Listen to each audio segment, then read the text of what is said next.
रामायण।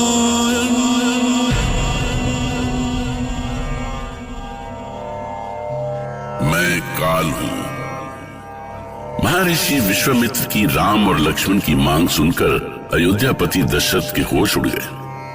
अपने दिल के टुकड़े राम को वो भला कैसे दे सकते थे, पर एक ओर वो वचन से बंध चुके थे और दूसरी ओर ना वो ना कर पा रहे थे ना हाँ।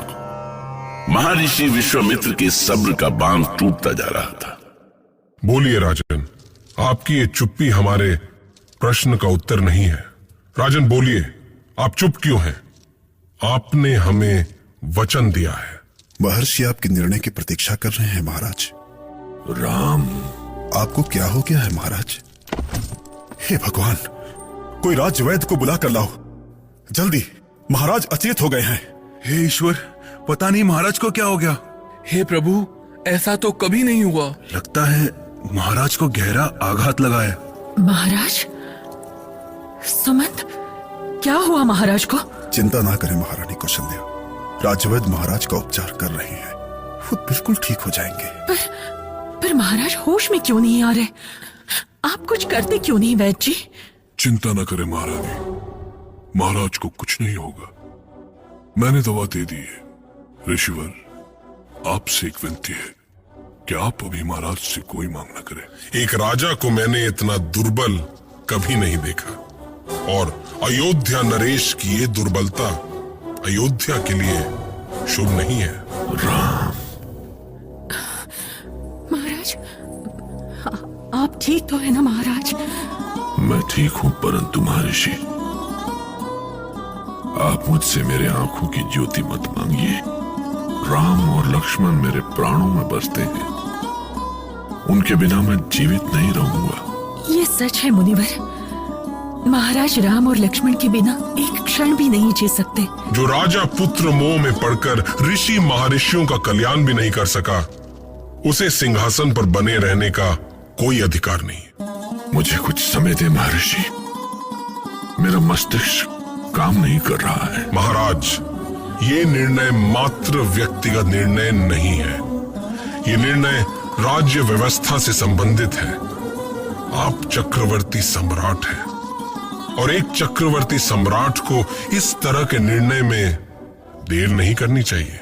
महर्षि, मैं अपने जीवन में कितने बड़े बड़े निर्णय पल भर में ले चुका हूं, किंतु आज जब बेटे दांव पर हैं, तो पहली बार मेरा मन डोल रहा है।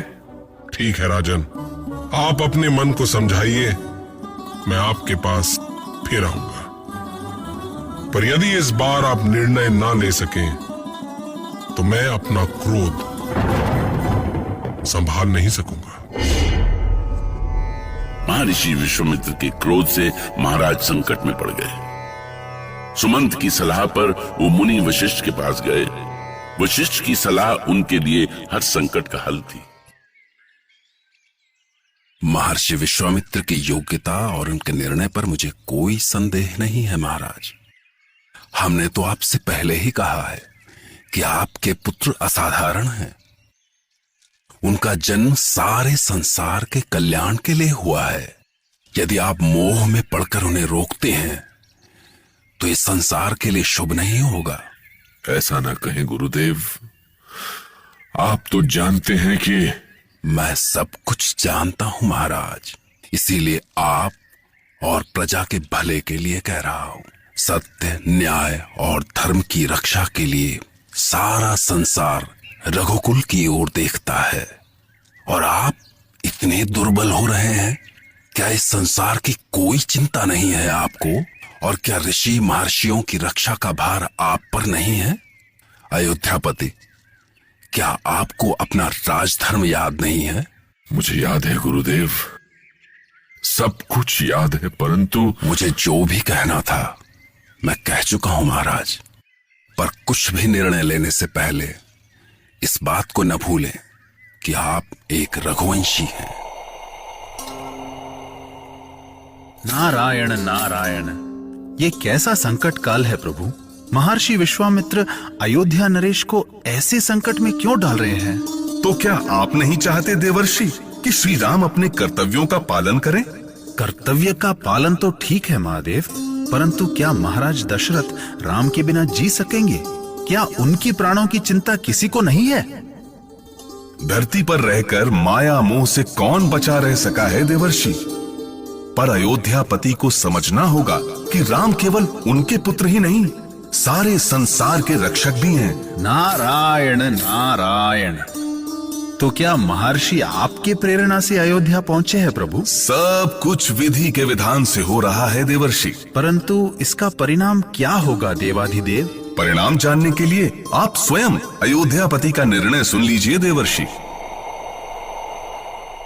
हमने आपकी बातों पर विचार किया महर्षि, और इस निर्णय पर पहुंचे हैं कि आप राम लक्ष्मण के बदले अयोध्या के चाहे जितने भी सैनिक ले जाना चाहते हैं ले जाएं। उससे भी बात ना बने तो भरत और शत्रुघ्न को ले जाएं।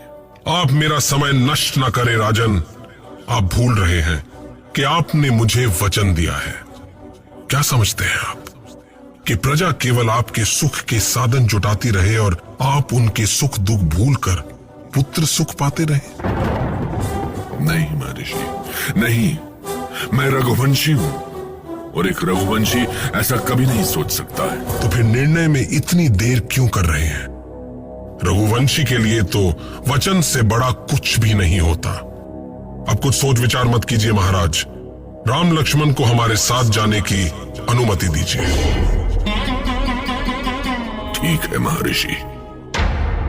मैं अयोध्यापति दशरथ अपने प्राणों से प्यारे राम और लक्ष्मण को आपके साथ जाने की अनुमति देता हूं।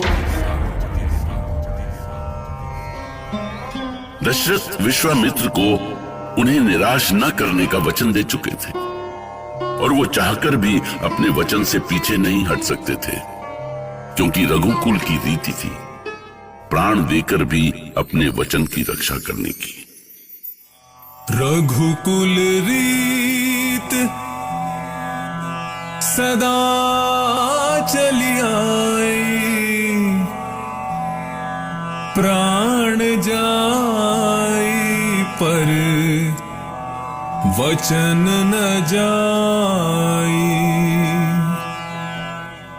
जो भी कही राजा दशरथ ने, जो भी कही राजा दशरथ ने,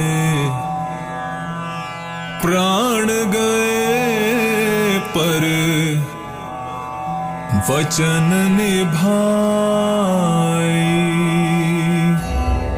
मैं काल हूं, परम पिता ब्रह्मा के निर्णय को भला कौन टाल सकता है?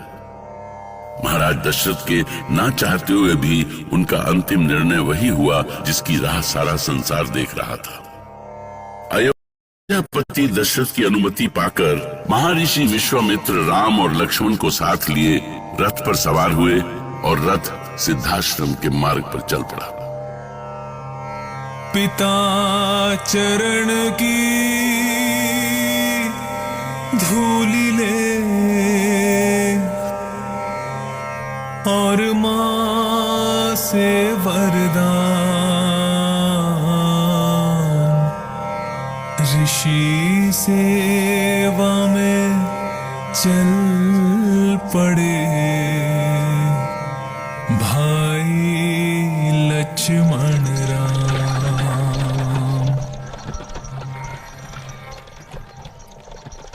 रथ रोको। सारथी, रथ रोक दो। क्या हम आश्रम पहुंच गए गुरुदेव? नहीं, अब आगे की यात्रा हम पैदल चलकर करेंगे। ये तो और भी अच्छा है गुरुदेव। हम आपके साथ इन सुंदर वनों को देखते हुए चलेंगे। हमने यही सोचकर पैदल यात्रा करने का निर्णय लिया है कि तुम दोनों इन वनों की सुंदरता को अनुभव करो और उसकी रक्षा के बारे में सोचो। चलो। हाँ सारथी, अब तुम लौट जाओ। जैसी आपकी आज्ञा ऋषिवर। गुरुदेव, आप बता रहे थे कि... हाँ राम, हमें जीवन देने वाले ये वन शांति और साधना के लिए जाने जाते हैं। हमारे पूर्वजों ने इन वनों में तपस्या करते हुए जीवन और प्रकृति के रहस्यों की खोज की, जीवन के विज्ञान को समझा और सारे संसार का कल्याण किया। अनेक जड़ी बूटियों की खोज की जो आज भी मानवता के कल्याण के लिए प्रयोग किए जा रहे हैं। परंतु गुरुदेव, इस समय तो यहाँ दूर दूर तक कोई ऋषि मुनि नहीं दिखाई दे रहे। हाँ राम, अब यहाँ कोई ऋषि मुनि नहीं दिखाई देते और भविष्य में भी नहीं दिखाई देंगे। क्यों गुरुदेव? क्योंकि अब ये वन शांति के लिए नहीं बल्कि अशांति के लिए जाने जाते हैं। अब इन वनों में धर्म नहीं, अधर्म और अत्याचार होता है। आप ये सब क्या कह रहे हैं गुरुदेव? ये अधर्म कौन करता है? बताइए गुरुदेव, वे कौन है जो ये पाप कर रहे हैं? आप मौन क्यों हैं गुरुदेव? हाँ गुरुदेव, इन अधर्मियों को दंड क्यों नहीं दिया जाता? क्योंकि वे बलशाली हैं, शक्तिशाली हैं। मैं अभी उनका सर्वनाश कर दूंगा, सदा सदा के लिए मिटा दूंगा उन्हें। बताइए गुरुदेव, अभी इसी क्षण बताइए गुरुदेव, कौन है वे? क्रोधित होने की कोई आवश्यकता नहीं है लक्ष्मण। उन अधर्मियों और अत्याचारियों के अंत के लिए ही तो मैं तुम दोनों को यहां लाया हूं। अभी राम ऋषि के आश्रम पहुंचे भी नहीं थे कि एक भयानक राक्षसी उनकी ओर बढ़ी। ऐसी राक्षसी जिसके आतंक से सारा वन कांपता था। ये कैसी गर्जना है गुरुदेव? ये अचानक अंधेरा क्यों छाने लगा? राम, ये ताड़का है, राक्षसी ताड़का। ताड़का? हाँ, ये राक्षसी इस वन में ऋषि महर्षियों को मारकर खा जाती है। गुरुदेव! राम, लगता है ताड़का को इस बात की सूचना मिल गई है कि उसका अंत आ गया है। उसका काल प्रत्यक्ष उसके सामने खड़ा है, इसीलिए वो भीषण गर्जना कर रही है। क्या वो बहुत बली है गुरुदेव? उसके बल का पता तुम्हें स्वयं चल जाएगा लक्ष्मण। अरे वो देखिए गुरुदेव, इतनी बड़ी चट्टान हमारी ओर आ रही है। भैया राम, वो देखिए। चिंता मत करो लक्ष्मण, मैं चट्टान को अभी रोकता हूँ।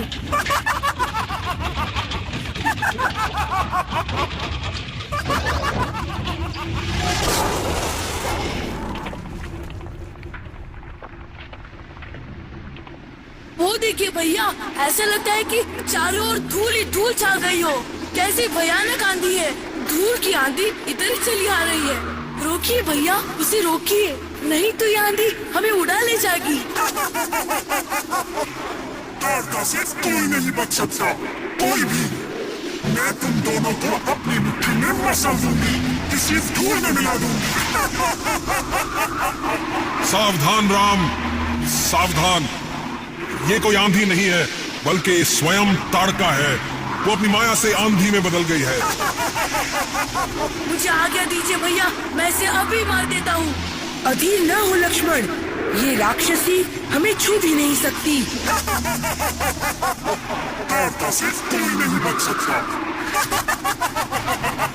आज आऊंगी तुम्हें अपना भोजन बनाऊंगी। मार डालिए भैया, मार डालिए इसे। ये ले।